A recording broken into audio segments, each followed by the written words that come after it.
Okay, let's continue. Moving into the social entrepreneurship and innovation space. Quite enjoyed this article, Social Capital, Implications for Development Theory, Research and Policy.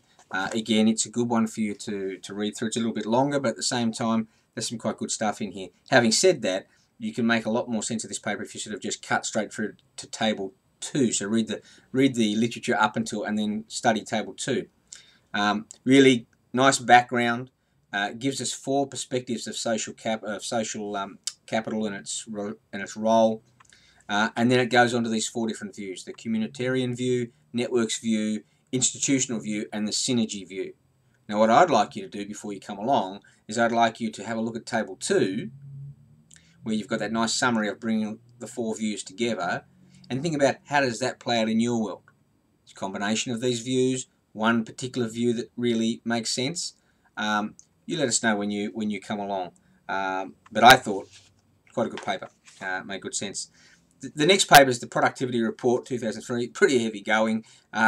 Look, it really is purely a background paper for referencing and giving you some sort of, if there's something in there that you want to particularly track down and look at, you do not need to read the whole paper. I mean, clearly it's 100 pages plus.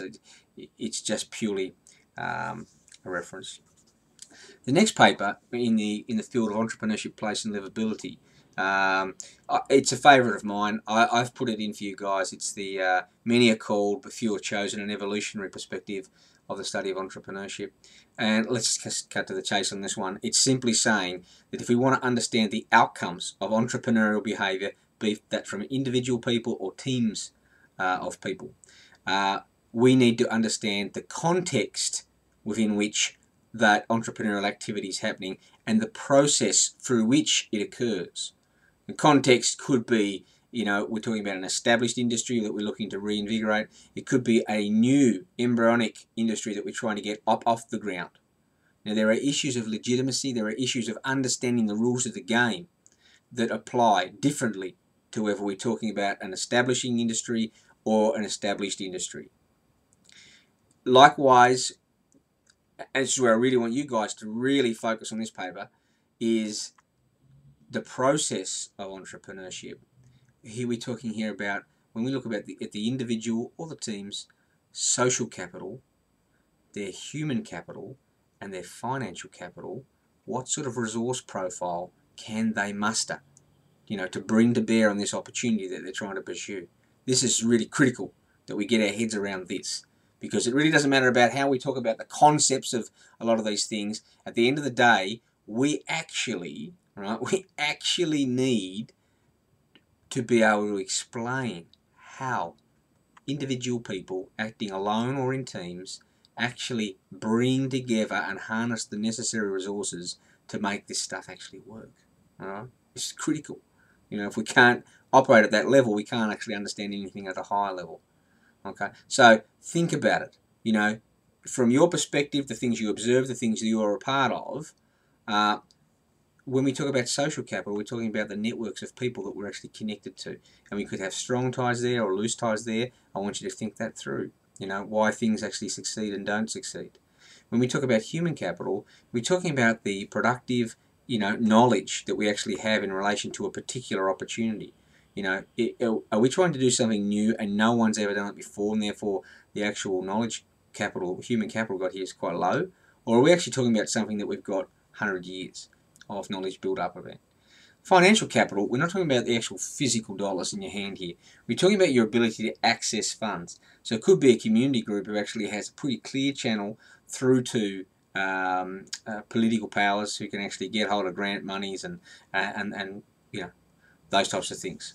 Or in a community that's got the ability to actually raise money from within, okay, because of that common purpose and those types of things. Chapter 11, the regional innovation systems. I think you'll find that quite interesting. If you're not that familiar with this, then have a nice read through that. Very much about trying to understand the nature of knowledge and how we account for it in relation to these innovation systems. So, the extent to which knowledge is tacit or codified, and the actual implications of that. All right.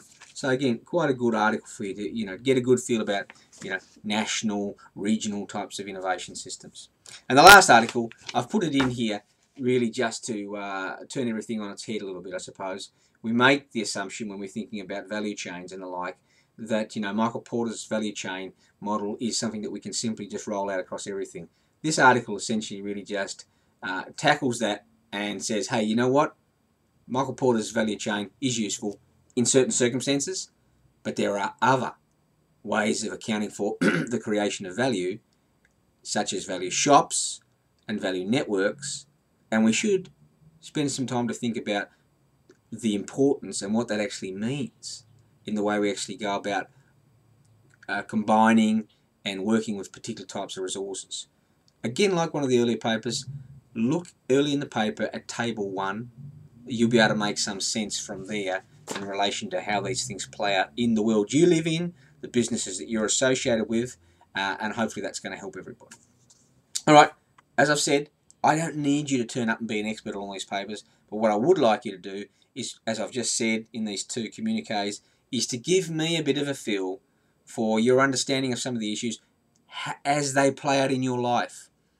I don't particularly want us to have too many theoretical discussions, all right? We don't need to be experts on the theory. What I'm looking for you to do is to grab hold of any of the concepts or ideas that are in these papers and say, hey, how do they apply to my life? All right? How do they apply? Whether I'm just a student, or whether I'm the local mayor, or something in between, doesn't matter. How do the ideas that we're going to discuss here, how do they get traction, or how are they not associated with my life? All right? Because all the learning we're going to do is going to relate to your world. All right? I have not got any examples from outside to bring into your classroom. I want to work with what you've got. All right? Because I know with 40 odd people in this classroom, I know that we're going to have more than enough really great content to work with. All right? So let's see what you guys can bring along. I'm going to be away for the next week and a half, so if you need to post anything to Twitter or Facebook or wherever, or email me even, doesn't really matter. Do that. It just may take me a day or so to get back to you. I can't wait to see you all. I'm really looking forward to it. Apparently the weather's been sorted out for Burnie, so that's going to be great. Enjoy, and the more reading you can do now, the less you've got to do later. Cheers, guys.